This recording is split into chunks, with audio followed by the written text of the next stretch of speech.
Anda kembali di iNews Prime bersama saya Abraham Silaban. Pemirsa, selain kendaraan taktis 4x4 Maung, produksi senjata dalam negeri juga patut diacungi jempol. Salah satunya SPM-1, senjata semi-sniper yang masuk dalam 10 senjata jenis DMR terbaik di dunia. Eksklusif, saya berkesempatan menjajal senjata produksi anak bangsa.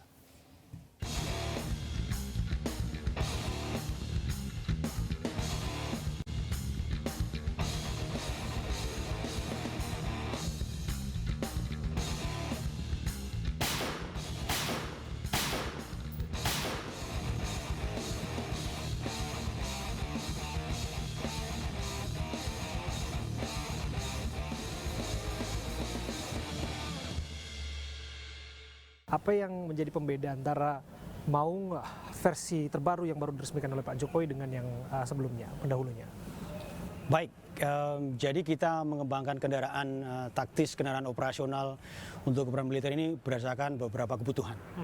Jadi kebutuhannya cukup banyak. Yang versi 1 full kendaraan taktis untuk militer. Iya.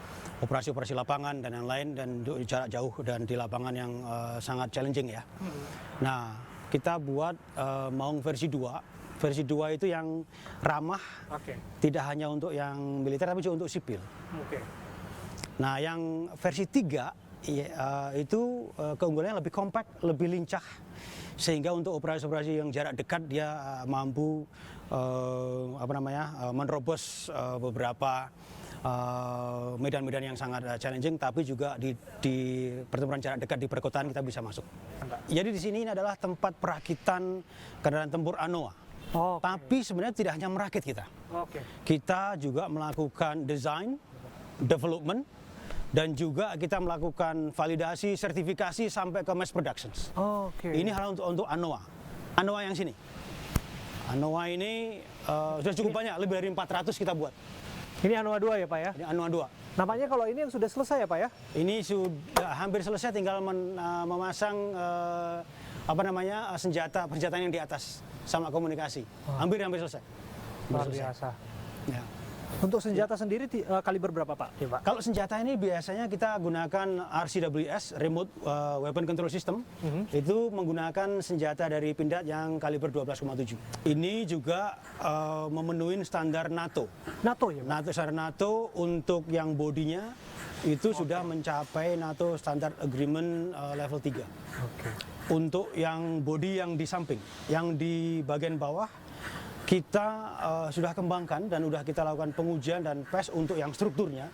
Itu bisa mencapai NATO Standard Agreement level 3 juga dengan 8 kg bom TNT yang ditanam di tanah, itu tidak ada masalah. Desain sudah siap. Saya dengar Bapak puluhan tahun Pak ada di salah satu perusahaan, kemudian juga diajak oleh Pak Menteri Pertahanan, betul demikian Pak?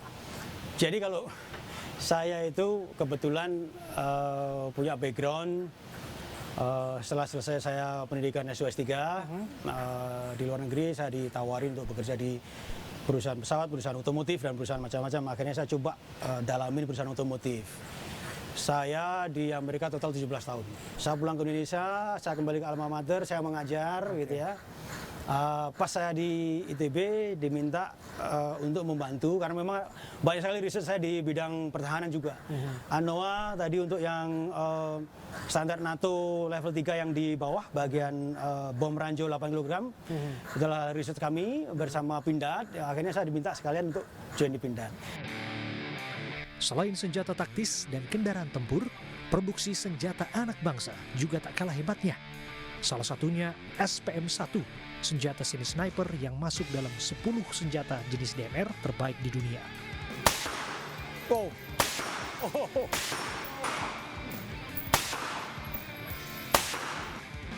Ini adalah tipe SPM-1, ini semi-sniper ya Pak ya? Dan saya dengar bahwa jarak efektif, jarak daya jangkaunya sampai 600 meter. Betul. Betul. Bisa dijelaskan sedikit Pak mengenai produk ini Pak? Jadi sampai saya angkat boleh Pak ya? Boleh. Jadi produk SPM-1, senjata penembak mahir 1 ini memiliki keunggulan di mana kalau di luar negeri namanya DMR, Designated Marksman Rifles. Ini sangat akurat. Oke. Ini in between sebelum masuk ke snipernya, tapi ini sampai 600 meter kalau menggunakan teleskopik Steiner ini. Tapi kalau menggunakan mechanical tanpa teleskopik 400 bisa. Oh. Kemudian salah satu keunggulan juga yang keduanya adalah ada silencer. Peredam ini membuat akurasinya tidak hanya suara yang diredam, tapi juga getaran juga diredam, dia memiliki akurasi yang cukup tinggi. Ini biasanya digunakan untuk pembuka. Kalau kita ada serbuan, infanteri akan membuka dengan counter intelligence, membersihkan beberapa potensi-potensi hambatan di depan sebelum pasukan masuk ke dalam. Oke. Saya pun menjajal langsung kemampuan SPM-1. Ini senjata SPM-1 ya Pak, yang juga digunakan dalam berbagai lomba dan juga memenangkan berbagai lomba internasional. Dan terus terang ini pertama kali saya mencoba senjata laras panjang, seumur hidup Pak. Laras pendek pun saya nggak pernah. Dan ini mungkin pertama kali saya akan melakukan penembakan. Dan kita akan lihat seperti apa.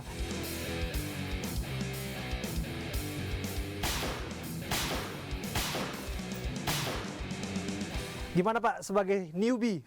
Anda dapat X-nya 1, 2, 3, 4. Nah tadi saya tinggalkan tadi masih di 10 semuanya. Ini yang terakhir 2 ini Anda udah mulai nggak sabar kayaknya. Ini kuncinya di kesabaran.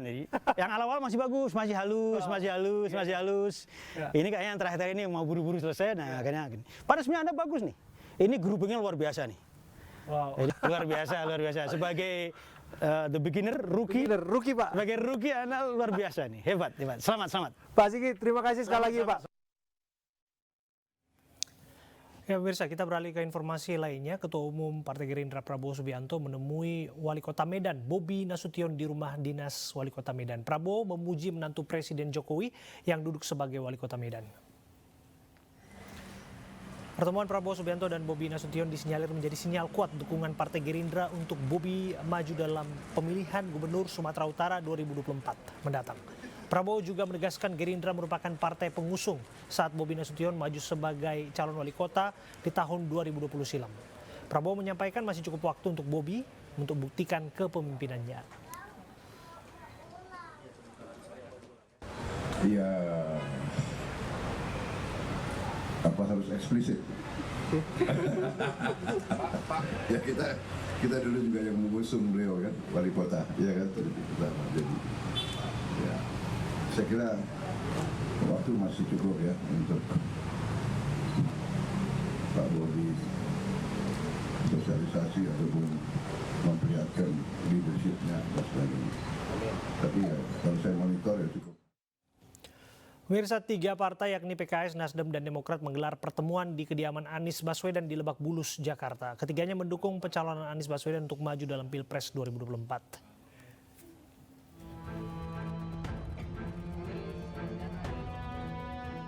Tim kecil berisikan 3 partai, yakni Nasdem, Demokrat, dan PKS, menggelar pertemuan di kediaman Anies Baswedan di Lebak Bulus, Jakarta Selatan. Pertemuan elit 3 partai ini membahas rencana koalisi perubahan yang akan terwujud dalam waktu dekat. Ketiganya bahkan sudah menyatakan satu frekuensi untuk mendukung penuh Gubernur DKI Jakarta periode 2017-2022 itu.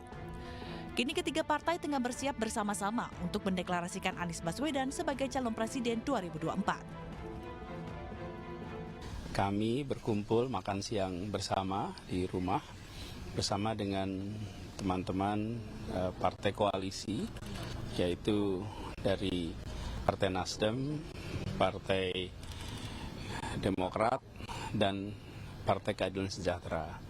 Kemudian ini adalah obrolan rutin yang sebenarnya berlangsung terus-menerus selama ini. Jadi banyak hal yang dibicarakan, update-update, dan guyup, suasananya solid, suasana siap untuk bergerak bersama. Partai Nasdem mengaku terus menjalin komunikasi dengan Partai Demokrat dan PKS serta membuka peluang sebesar-besarnya bagi partai lain yang ingin bergabung. Begitu juga dengan Partai Demokrat yang berharap bahwa ketiga partai ini segera menandatangani dukungan untuk Anies Baswedan dan tengah menunggu deklarasi 20% sebagai syarat dukungan. Kini tinggal PKS yang belum mendeklarasikan secara resmi agar Anies Baswedan mendapatkan tiket Capres 2024. Wakil Ketua Majelis Syuro PKS Teguh Rifki mengatakan masalah waktu deklarasi merupakan proses internal partai. Indonesia mulai memasuki masa transisi COVID-19 setelah dicabutnya PPKM akhir tahun 2022 lalu. Pemerintah pun telah dan akan mengembalikan seluruh program yang ditangani Komite Penanganan COVID-19 dan Pemulihan Ekonomi Nasional KPC ke masing-masing kementerian dan lembaga.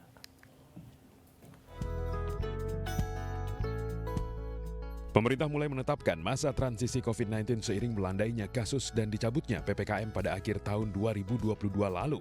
Penanganan COVID-19 dan pemulihan ekonomi nasional nantinya akan dikembalikan ke kementerian dan lembaga terkait, termasuk menyusun program dan anggarannya.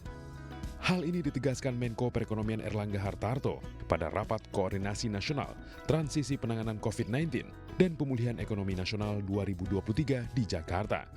Demikian pula untuk perlindungan sosial itu masuk ke Kementerian Sosial, termasuk PKH, sembako, dan yang lain juga kembali. Kartu prakerja juga tetap berjalan, namun kartu prakerja berubah sifatnya menjadi offline. Kemudian terkait dengan pemulihan ekonomi itu masuk di sektornya masing-masing. Setelah transisi COVID melandai secara nasional, pemerintah akan berada pada masa non-uncertainty atau periode ketidakpastian, termasuk menghadapi ancaman inflasi. Mengantisipasi tantangan tersebut, pemerintah berencana akan mengatur devisa hasil ekspor menjadi kekuatan ekonomi nasional agar target pertumbuhan ekonomi nasional dapat berada di angka 5%, serta dapat menekan inflasi hingga di bawah 4%. Dari Jakarta, Rian Rahman, iNews melaporkan. Usai jeda kami akan kembali dengan informasi mengenai petugas pemadam kebakaran mengevakuasi seekor ular sanca sepanjang 3 meter dari sebuah gudang. Informasinya saat lagi untuk Anda.